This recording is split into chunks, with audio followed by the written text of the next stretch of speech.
Frequentemente, vemos o termo milícia nas manchetes dos jornais. O termo se refere aos grupos que estão cada vez maiores e mais poderosos no Rio de Janeiro. Esses grupos, que tiveram início com a promessa de oferecer segurança às comunidades, estão hoje envolvidos em crimes de diversos tipos e representam uma grande ameaça à segurança pública. No vídeo de hoje, vamos te contar essa história desde o início.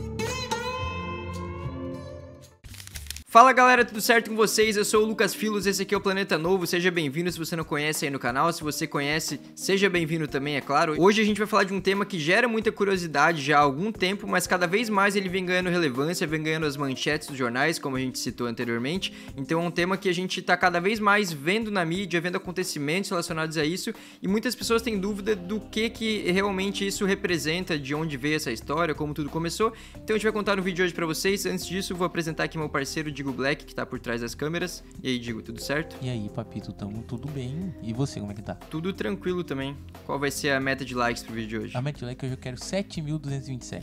7.227 likes, então a gente conta com vocês pra bater essa meta e bora pro vídeo. Bom, pra gente entender exatamente o que é a milícia, a gente precisa falar antes sobre o tráfico e também o crime organizado, porque são coisas que não tem como a gente falar de um sem falar do outro, e a gente vai entender aqui o porquê que tá tudo interligado. Bom, o tráfico começou a se estruturar de uma forma um pouco mais forte no Rio de Janeiro a partir do final da década de 1970, aí ele se expandiu nos anos 80 e passou a ser envolvido em disputas, então ele foi ficando cada vez mais perigoso, até envolvendo outros tipos de crimes e de situações nos anos 90. Mas foi ainda antes disso, nos anos 70 e 80, que a cidade virou um ponto na rota de distribuição de cocaína para a Europa, então ali começou de fato os negócios a se expandirem, a ficar cada vez maior, a ficar cada vez também mais visado, né? Nessa mesma época, inclusive, surgiram as facções criminosas nos presídios, e dentro desses presídios, então, um grupo de detentos comuns se uniu a presos políticos, que tinham muitos, né, naquela época, os presos por motivos políticos, para combater o que eles chamavam de bando, que dominava esses presídios e que até cobrava uma espécie de pedágio pela segurança, também entre aspas, das celas. Dentro desse contexto, então, o que aconteceu? Esses detentos comuns, eles aprenderam as técnicas de organização e de guerrilha dos presos políticos, porque são contextos diferentes, né, com que eles foram parar dentro da prisão, e descobriram que as drogas eram mais lucrativas do que os assaltos, então eles estavam focados antes em assaltos, em um outro tipo de crime, e perceberam que eles poderiam aumentar os lucros, aumentar os negócios, né, do crime de outra forma. Então, a partir desse contexto, várias desavenças aconteceram e levaram à criação dessas facções com hierarquias e chefias bem definidas, como existem até hoje, né? Porém, ainda antes, lá na década de 1950, tinha uma espécie de embrião ali para as milícias. Foi realmente ali que o que a gente conhece hoje como milícia começou. Basicamente, o que aconteceu nessa época foi que os grupos de extermínio foram criados no Rio de Janeiro. O principal deles era o Grupo de Diligências Especiais, comandado pelo policial Milton Lecoq. Em 1964, depois da execução do Milton Lecoq por pessoas ligadas ao jogo do bicho, foi formada a Escuderia Lecoq por 12 policiais. Entre essas pessoas, inclusive, estava o homem que teria criado o slogan "Bandido bom é bandido morto", um slogan que a gente conhece, que é usado já há muitos anos. Bom, então em 1967, sob uma intervenção, as polícias militares estaduais passaram a ser comandadas por oficiais do exército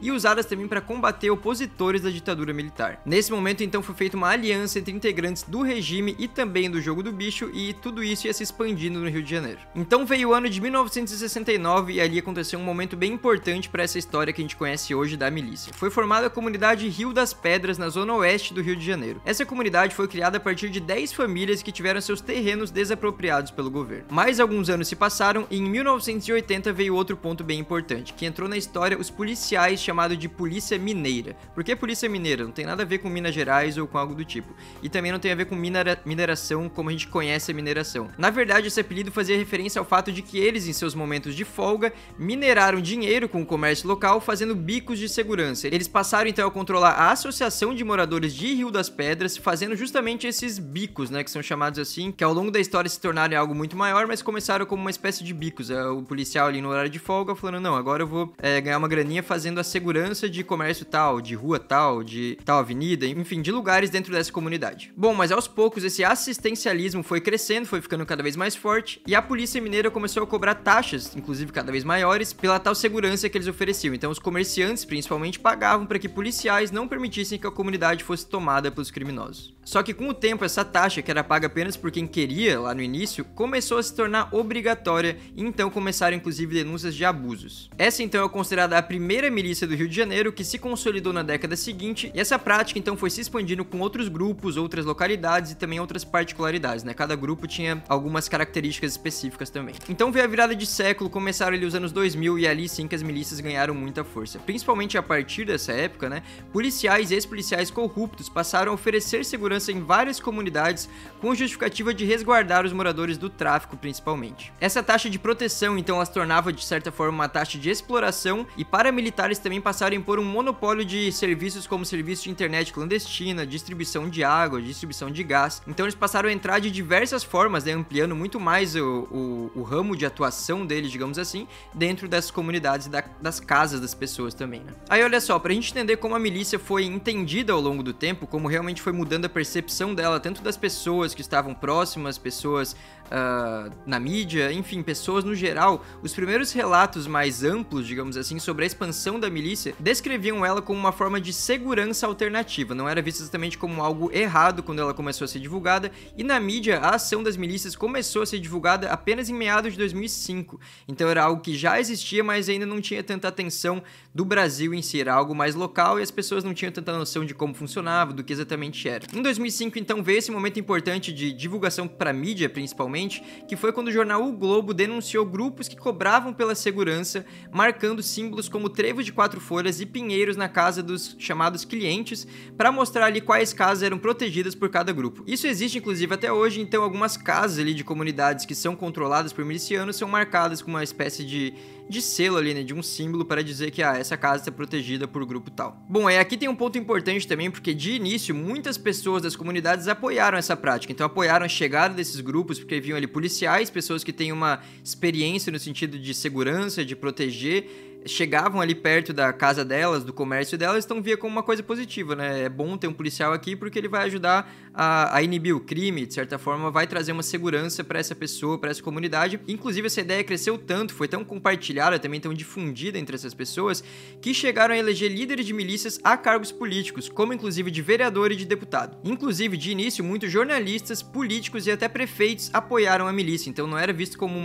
como eu falei que hoje é considerado uma ameaça à segurança do Estado, era visto de início como uma coisa positiva por muitos, não que era por todos, já existiam muitas pessoas que eram contra, mas ainda muita gente via como algo totalmente positivo. São policiais, são pessoas que estão ali protegendo a comunidade e fazendo um serviço que o Estado não estava conseguindo entregar da forma que deveria. Pra gente ter noção, um antigo prefeito do Rio de Janeiro, o César Maia, chegou a chamar as milícias de autodefesas comunitárias e um mal menor que o tráfico. Acontece que com o tempo foram surgindo várias histórias nessas comunidades que mudaram essa imagem considerada positiva das milícias, né, para muitas pessoas. Por exemplo, muitos grupos acabaram tomando conta dos lugares que eles chegavam ali para oferecer essa segurança, né, teoricamente, com uso excessivo de violência, além também do ponto de exigirem pagamentos semanais dos moradores. Então os moradores começaram a sentir meio que uma certa forma de abuso, né, porque eles estavam tendo que pagar para as pessoas estarem ali, teoricamente, oferecendo essa segurança. Além disso, há relatos de que os milicianos passaram a impor toques de recolher e regras bem rígidas dentro dessas comunidades, sob pena de castigos violentos para as pessoas que não cumpriam essas regras. Bom, eles passaram então a atuar com suas próprias regras e julgamentos, então meio que se desprendendo da ideia inicial que era vendida de apenas ser uma forma de segurança, que era um policial fazendo um bico em sua hora de folga.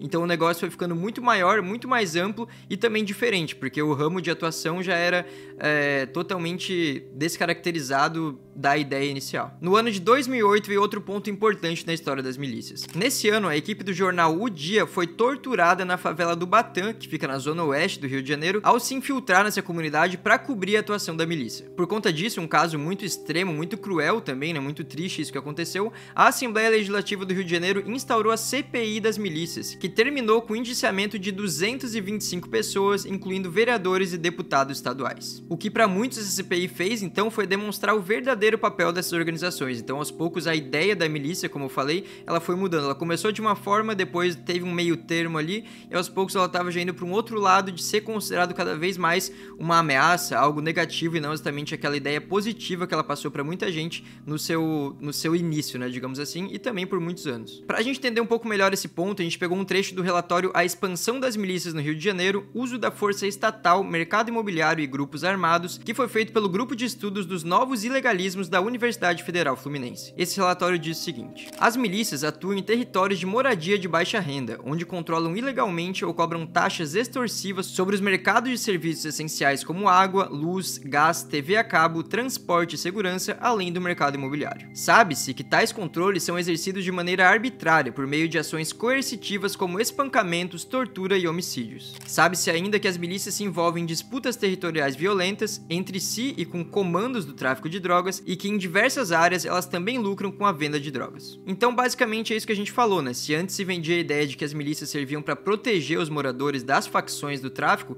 as coisas mudaram bastante. Inclusive, muitas milícias chegaram a se juntar, de certa forma, a essas mesmas facções que eles prometiam combater. A partir de 2010, principalmente, essa mudança de perfil foi bem acelerada, assim, com a milícia aceitando também ex-traficantes para manter os domínios de seus territórios. Inclusive, em termos de lei, para a gente entender se isso é permitido ou não é permitido, né, esse tipo de serviço prestado pela milícia, foi inserido na lei o termo milícia para designar o crime de constituição de milícia privada com pena de 4 a 8 anos de reclusão. Mesmo assim, as milícias seguem crescendo bastante e têm um domínio cada vez maior no Rio de Janeiro. Inclusive, um estudo realizado pelo Instituto Fogo Cruzado mostrou que as áreas dominadas pelas milícias aumentaram 387,3% entre 2006 e 2021. Nesse período de 16 anos, então, as milícias quase quadruplicaram seus territórios, hoje sendo inclusive considerado o maior grupo criminoso do estado. Para a gente entender de fato qual é o tamanho desse verdadeiro esquema, né, que tudo se tornou, os milicianos controlam hoje 256 km², que é praticamente a metade dos 510 km² dominados pelo crime organizado na região metropolitana do Rio de Janeiro. Bom, as milícias então seguem crescendo, inclusive a gente vê notícias relacionadas a elas todas as semanas,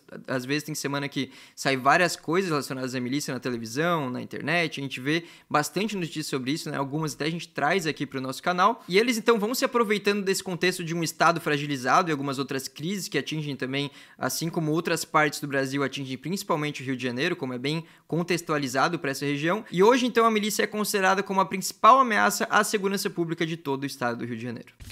Bom, esse foi o vídeo de hoje, espero que você tenha gostado aqui da forma como eu abordei. Se você gostou, eu peço para que deixe um like, que ajuda bastante a gente aqui no engajamento. Também comenta aqui alguma coisa, alguma opinião, algum relato talvez que você tenha. Dá ideia também de temas pra gente trazer aqui nas próximas semanas. Se inscreve no canal se não é inscrito ainda. É isso aí, tamo junto, até a próxima.